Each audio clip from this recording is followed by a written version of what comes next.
आप सब पर सलामती हूँ। मैं यासिर रशीद हूँ और आप मेरा वीलॉग देख रहे हैं। बिलाखिर वही हुआ जिसका गुमान किया जा रहा था कि मखसूस नशिस्तों का इजरा जो है वो सुन्नी इत्तेहाद काउंसिल के रहनुमाओं को नहीं किया जा सका। मैंने इब्तदाई तौर पे इन खदशात का इजहार उसी दिन कर दिया था जिस दिन बातें ये हो रही थी कि सुन्नी इत्तेहाद काउंसिल के अंदर शमूलियत इख्तियार की जाए या मजलिस वहदतुल मुस्लिमीन के अंदर शमूलियत इख्तियार की जाए। और मुझे ये मालूम था कि इलेक्शन कमीशन ऑफ पाकिस्तान इस तरीके का इकदाम उठाएगा, वो इसको जवाज बनाएगा और जवाज बना के मखसूस नशिस्तों का इजरा सुन्नी इत्तेहाद काउंसिल को नहीं करेगा।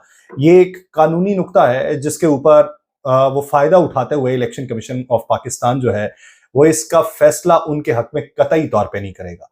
लेकिन जो कानूनी नुक्ता है उसमें आईनी तौर पे और भी कुछ वजूहात हैं कि एक पार्टी का जितना तनासुब बनता है उसी जरिए उसको तकसीम किया जाएगा। अब ये कैसे मुमकिन है कि किसी का हिस्सा किसी और को दे के जस्टिफाई कर दिया जाए कि ये हिस्सा इसका नहीं इसका बनता है। वो हिस्सा मुख्तस ही रह जाना था और हाउस कम होना था। इलेक्शन कमीशन ऑफ पाकिस्तान ने सुन्नी इत्तेहाद काउंसिल की मखसूस नशिस्तों की जो दरखास्त है उसको मुस्तरद कर दिया है। इलेक्शन कमीशन ने सुन्नी इत्तेहाद काउंसिल और दीगर की दरखास्तों पर महफूज किया गया फैसला सुनाया है और इलेक्शन कमीशन ने ये 4-1 के तनासुब से फैसला जारी किया है।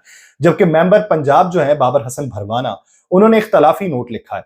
5 अफराद होते हैं जिसमें 4 जो हैं वो चारों सूबों के मेंबर होते हैं और एक चीफ इलेक्शन कमिश्नर। 5 अफराद पे मुश्तमिल ये बेंच होता है जो इसका फैसला करता है। इलेक्शन कमीशन ने सुन्नी इत्तेहाद काउंसिल की मखसूस नशिस्तों की दरखास्त को मुस्तरद करते हुए कहा है कि सुन्नी इत्तेहाद काउंसिल खवातीन और अकलियतों की मखसूस नशिस्तों के कोटे का मुस्तहिक नहीं है। और यह भी कहा गया कि इलेक्शन कमीशन ने मखसूस नशिस्तों की तरजीहाती फहरिस्त जमा कराने में 2 दिन की तौसीह की थी और सुन्नी इत्तेहाद काउंसिल ने इंतखाबात से पहले खवातीन की मखसूस नशिस्तों की फहरिस्त नहीं दी थी जो लाजिम थी। मखसूस नशिस्तों की फहरिस्त इंतखाबात से पहले जमा कराना कानूनी जरूरत है और सुन्नी इत्तेहाद काउंसिल का बर वक्त मखसूस नशिस्तों की फहरिस्त मुहैया ना करना कानूनी नुक्स है। कानूनी नुक्स अगर एक तरफ से अपनाया गया है तो आपने कौन सा कानूनी तौर पर फैसला जारी किया? आपके फैसले के अंदर भी कानूनी और आईनी नुक्स है। फैसले के मतन के मुताबिक सुन्नी इत्तेहाद काउंसिल के चेयरमैन ने इंतखाबी निशान के बावजूद आजाद हैसियत से इलेक्शन लड़ा और सुन्नी इत्तेहाद काउंसिल ने यह तस्दीक की कि उनके उम्मीदवारों ने आजाद हैसियत से इलेक्शन लड़ा। फैसले के अंदर यह कहा गया कि आइन के अंदर वाज़ेह है जो सियासी जमातें नशिस्तें जीत कर आएंगी वो मखसूस नशिस्तों की मुस्तहक होंगी। इलेक्शन कमीशन के इस फैसले के बाद मखसूस नशिस्तें जो हैं वो बाकी जमातों को मिल जाएंगी। किन किन को मिलेंगी? पाकिस्तान मुस्लिम लीग नून को मिलेगी जिनके बारे में फॉर्म 45 और 47 वाला मामला अभी भी चल रहा है। पाकिस्तान पीपल्स पार्टी को मिलेंगी जिनको माजी की निस्बत बहुत ज्यादा नशिस्तें मिल गई। एमकेएम पाकिस्तान को मिलेंगी जिनकी 7 नशिस्तों के मुकाबले में उन्हें 17 नशिस्तें मिल गई। अब उसके अलावा उन जमातों को भी मिलेंगी जिनके थोड़े थोड़े से अराकीन थे। सुन्नी इत्तेहाद काउंसिल ने इलेक्शन कमीशन में खवातीन और अकलियतों के मखसूस नशिस्तों के लिए दरखास्त दायर की थी जिसे आज रद्द किया गया और इसमें जो मेंबर हैं पंजाब के उनकी तरफ से जो नुक्ता उठाया गया वही असल नुक्ता है। उन्होंने कहा है कि आइन में तरमीम किए बगैर ये नशिस्तें किसी और को नहीं दी जा सकती। अब कुछ होते हैं मारूजी हालात, कुछ होते हैं मखसूस हालात। मारूजी हालात तो ऐसे हैं कि जो जमातें जीत के आती हैं वही जमातें ज्यादा अक्सरियत रखती हैं, आजाद बहुत कम होते हैं। मखसूस जमातें जो हैं वो आजाद अगर भारी तादाद में आ जाएं तो वो उन जमातों में शमूलियत इख्तियार कर लेते हैं और उनकी मखसूस नशिस्तों में इजाफा हो जाता है। लेकिन मौजूदा सूरत हाल के अंदर इतनी बड़ी तादाद में जो आजाद हैसियत वाले थे वो उन जमातों में नहीं गए, वो एक ऐसी जमात में चले गए जिसमें मखसूस नशिस्तों के इजरा के हवाले से इबाम था। अब अगर वो वहां गए हैं तो फिर एक नई सूरत हाल ने जन्म लिया है जो पाकिस्तान की तारीख में पहले देखने को नहीं मिलती। उसमें फिर आईनी तरमीम करना पड़ेगी, लेकिन आईनी तरमीम के बगैर ही अगर आप इन लोगों को दे देंगे तो बहुत बड़े कानूनी सुकम पैदा होंगे। पाकिस्तान तहरीक इंसाफ ने सुन्नी इत्तेहाद काउंसिल की मखसूस नशिस्तों की दरखास्त मुस्तरद करने के खिलाफ अदालत जाने का ऐलान कर दिया। यह फैसला उस वक्त में आया जब सेनेट का इजलास जारी था और सेनेट के इजलास में पीटीआई जो चेयरमैन है उन्होंने बातचीत करना थी, लेकिन वहां पे अली जफर साहब मौजूद थे। तो अली जफर साहब जो हैं वो पाकिस्तान तहरीक इंसाफ के चेयरमैन तो नहीं बने, लेकिन उन्होंने हक पूरा अदा किया। उन्होंने कहा है कि इस फैसले के बाद सदारती और सेनेट के इलेक्शन हमें मंजूर नहीं होंगे, इलेक्शन कमीशन के हम फैसले को चैलेंज करेंगे। अली जफर साहब ने कहा कि हमने इलेक्शन कमीशन से दरखास्त की थी कि वजारत उज़्मा के इलेक्शन से पहले मखसूस नशिस्तों से मुतल्लिक फैसला करे और आर्टिकल 51 के मुताबिक जितनी नशिस्तें जीती हों उसी के मुताबिक मखसूस नशिस्तें मिलती हैं और आइन के मुताबिक अगर आजाद उम्मीदवार किसी जमात के अंदर शामिल हो जाए तो उस जमात को मखसूस नशिस्तें मिलनी चाहिए। बैरिस्टर अली जफर साहब का इस मौके पे कहना था कि उनकी कोशिश थी कि इंतखाबी निशान लेके हमारे वोटर्स को कंफ्यूज करें, लेकिन ये नाकाम रहे। इन्होंने हमारे उम्मीदवारों को बिठाया, लेकिन फिर भी ये नाकाम रहे। इलेक्शन कमीशन ने हमें 23 मखसूस नशिस्तें देना थी और आज इलेक्शन कमीशन ने ऐलान किया कि ये नशिस्तें हमें नहीं दे रहे। शायद इलेक्शन कमीशन ने ये मखसूस नशिस्तें दीगर जमातों को देने का ऐलान किया। उन्होंने कहा कि फैसले के बाद यह जाहिर हो चुका कि इलेक्शन कमीशन अपने फराइज की खिलाफ वर्जी कर रहा है और हम ये मुतालिबा करते हैं कि इलेक्शन कमिश्नर जो है वो मुस्ताफी हो। और आज के फैसले के बाद ये इलेक्शन कमीशन 1 मिनट भी ओहदों पर नहीं रह सकता।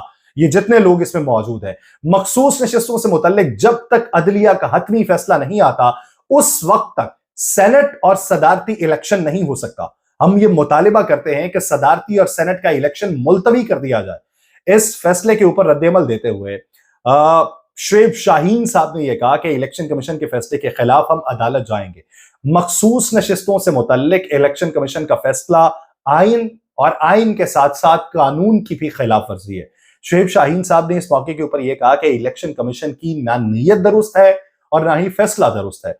उम्मीद है कि हमें हाई कोर्ट से रिलीफ मिल जाएगा, सुप्रीम कोर्ट जाने का भी हक रखते हैं। मखसूस नशिस्तों से मुतल्लिक इलेक्शन कमीशन का फैसला जो है वो आइन और कानून के खिलाफ है और इस ज़िमन के अंदर हर फॉरम पे जाएंगे।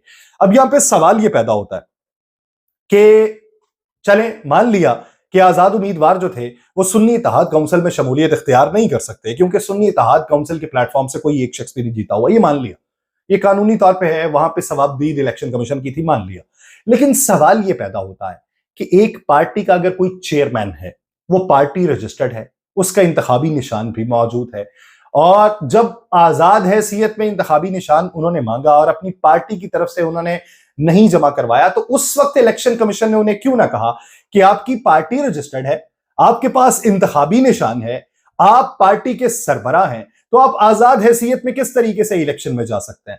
आप अपनी पार्टी के प्लेटफॉर्म से इलेक्शन में जाएंगे। चले, अगर वहां पे एतराज इलेक्शन कमीशन ने नहीं लगाया तो फिर वही शख्स जो है वो अपनी पार्टी में भी क्या शमूलियत इख्तियार नहीं कर सकता? एक बुनियादी सवाल है। मैं किसी पार्टी का चेयरमैन हूं, मैंने आजाद हैसियत में इलेक्शन लड़ लिया, तो इलेक्शन कमीशन में मेरी पार्टी के ऊपर कोई क्वेश्चन मार्क नहीं है। तमाम तरीकाकार वजह होने के बावजूद तमाम चीजें इलेक्शन कमीशन के अंदर रजिस्टर्ड हैं, मैं जीता हुआ हूं, मुझे अपनी ही पार्टी के अंदर शमूलियत इख्तियार करनी है, तो क्या इलेक्शन कमीशन मुझे मना कर सकता है? अगर मैं अपनी पार्टी में शमूलियत इख्तियार कर लूं, इलेक्शन कमीशन मुझे मना भी ना कर सके, और तो फिर दूसरों के ऊपर कदगन किस तरीके से लगाई जाएगी? दूसरे फिर क्यों नहीं मेरी पार्टी के अंदर आ सकते? जबकि मैं पार्टी का सरबराह हूं, मेरी पार्टी है, मैं अपनी पार्टी में शमूलियत इख्तियार कर रहा हूं, तो इसका मतलब यह कि मेरी पार्टी एक सीट जीती हुई है, तो फिर मेरी पार्टी में दूसरे लोग भी आ सकते हैं। यह वाहिद सुकम था जो इलेक्शन कमीशन ने उस वक्त नोटिस नहीं किया और इसके ऊपर बातचीत नहीं हुई। दूसरी बात यह कि तनासुब है कि एक खास तनासुब से, यानी 2.5% के तनासुब से या 2.3% के तनासुब से या 2.7% के तनासुब से या 3.3% के तनासुब से तमाम पार्टीज के अंदर उनकी सीटों की बुनियाद के ऊपर नशिस्तें तकसीम की जाएंगी। तनासुब इससे ऊपर माजी में कभी भी नहीं गया, और अब मौजूदा सूरत हाल में जब उस तनासुब से ज्यादा नशिस्तें दी जाएंगी तो किस कानूनी पैराए के अंदर दी जाएंगी? अब एक पार्टी की मिसाल के तौर पे 41 नशिस्तें बनती हैं, खास तनासुब जो है 41 नशिस्तों से ऊपर क्या आप उसे 52 नशिस्तें दे सकते हैं? क्या आप उसे 49 नशिस्तें दे सकते हैं? कतई तौर पे नहीं दे सकते। तो फिर वो नशिस्तें किधर जाएंगी? वो नशिस्तें किसी को भी तफवीज नहीं की जा सकती। वो नशिस्तें तफवीज नहीं की जाएंगी तो फिर असेंबली की तादाद पूरी नहीं हो सकती। जब असेंबली की तादाद पूरी नहीं होगी तो आगे वाला मामला किस तरीके से चलेगा? ये एक बुनियादी सवाल। अब क्या असेंबली की तादाद पूरी करने को आप वो तमाम जमातों में तकसीम कर देंगे? ये जो आईन और कानून की खिलाफ वर्जी है और एक मखसूस हालात के अंदर भी उसका कोई हल नहीं निकाला जा रहा, ये किस तरफ को लेके जाएगा? फिर मुस्तकबिल के अंदर कोई भी आके वावेला मचाता रहे, उसे भी नशिस्तें नहीं दी जाएंगी।